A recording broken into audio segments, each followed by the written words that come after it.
Welcome to The Explainer. Today, we're diving into the story of a single protein that acts as your brain's own personal maintenance crew, its bodyguard, and its super fertilizer, all rolled into one. This is the story of BDNF. So let's start with a really powerful question. We're always looking outside ourselves for solutions, right? For new medicines, for new tech. But what if our bodies already make one of the most powerful substances there is for protecting our brain cells from disease and aging? Well, let's meet the hero of our story today. It's called BDNF, and its whole job is to keep your neurons, your brain cells, alive, growing, and talking to each other. You can really think of it as a guardian, watching over your entire neurological health. Okay, so let's get into it. To really get why BDNF is such a big deal, we need to understand what it is, how it's made, and, well, how it has this kind of surprising two-sided personality. A real Jekyll and Hyde situation. So, that name, brain-derived neurotrophic factor, it's a mouthful, I know. But just think of it as super fertilizer for your brain.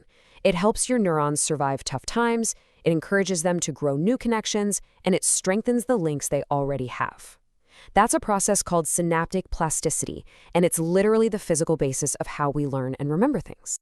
But here's the thing. BDNF isn't just created ready to go. It actually comes off a pretty fascinating production line. It starts out as this long, raw precursor molecule. Then it gets processed into an immature form called pro-BDNF. Only after one final snip does it become the mature protective version, mBDNF.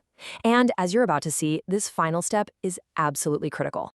Now, I know this diagram looks a little complicated, but don't worry about all the different labels. The key takeaway here is actually pretty simple. You see the immature form, pro-BDNF, and the mature form, mBDNF?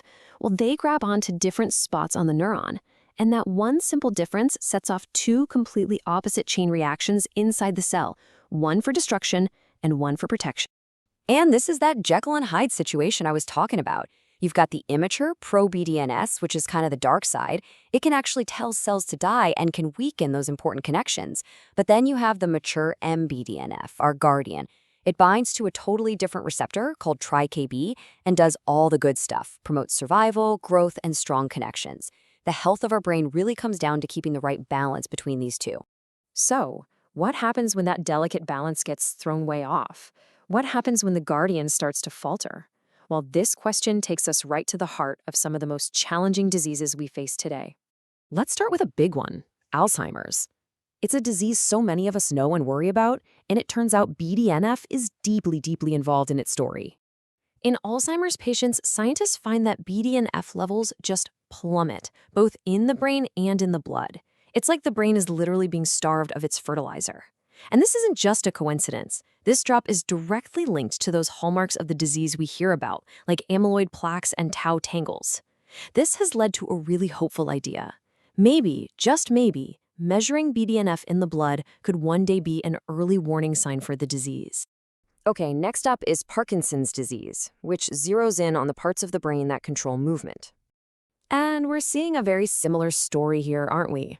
Patients with Parkinson's also show a major drop in BDNF. And again, this loss is tied directly to the death of those critical dopamine-producing neurons that our bodies need for smooth movement. It's also linked to other symptoms like depression, which just goes to show how widespread BDNF's influence really is.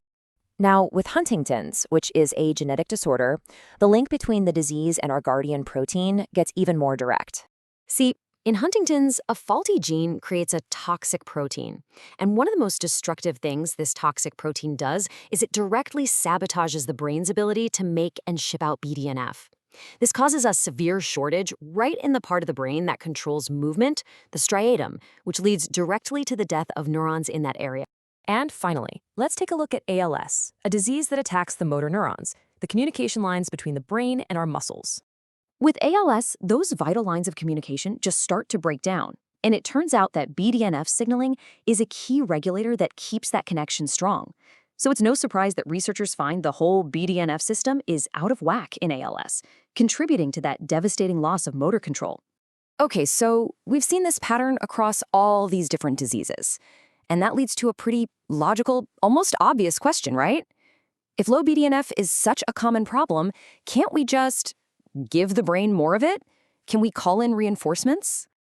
And this quote right here really captures the excitement in the scientific world.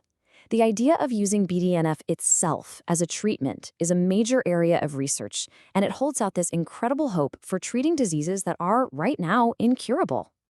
Well, as you've probably guessed, when it comes to the brain, it's rarely that simple. Turning this amazing idea into a therapy that's actually safe and effective, that comes with some pretty big hurdles. First off, our brain has this amazing defense system, the blood-brain barrier. Think of it like a super strict bouncer, and getting a big protein like BDNF past it is really tough. Even if you do, it breaks down super fast. And remember those two faces? This is a huge one. Any therapy has to make sure it only activates the good guy receptor without accidentally triggering the dark side pathway that can actually kill cells. It's a massive challenge. So where does all of this leave us? When we step back and look at the big picture, this research is really pointing to a totally new way of thinking about the health of our own brains. If there's one thing to take away from all this, it's this profound idea, a single common thread. The failure of this one guardian protein connects so many of these distinct and terrible diseases. Understanding BDNF isn't just about one disease or another. It's about understanding a core pillar of what keeps a brain healthy, resilient, and strong. And that brings us to the final, tantalizing question that's driving all this science forward. It's a huge question and a hopeful one.